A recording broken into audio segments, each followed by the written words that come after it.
Ito pala kabayan, Mazda 5 to siya kabayan, CX-5. Ang problema nito kabayan ay hindi Mazda CX-5 to kabayan, malaki tong Mazda na to eh. Yung CX-5 hindi naman gano'ng malaki yun eh.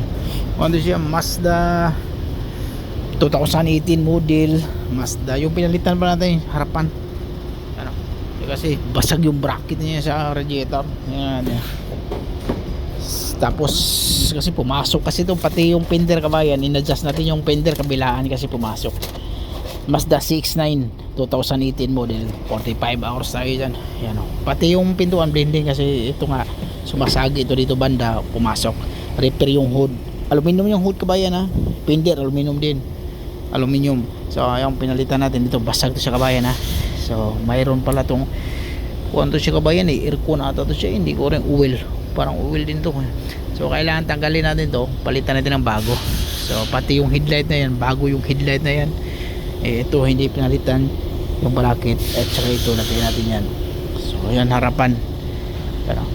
Pero yung naalay na natin yung painter dito saka hood, naalay na natin. Pero yung bumper dito, yung sa taas saka yung hood kasi repair natin yan. Malaman natin yan kasi aluminum, pinalo-palo ko lang yan eh. Pero okay na yan sa kabayan.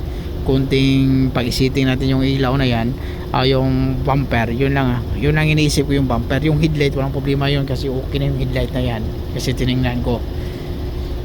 Ayan, baklasin natin yan. Yung radiator para hiwalay sa kabayan ha. So tinanggal ko na yung bracket ito. Tapos ito, yung radiator hindi natin galin to, tulak na natin to. So yung lock niya, may lock dito, tinanggal ko na ito. Yung lock niya sa taso, yan o, sa loob yan, lock yan sa may radiator.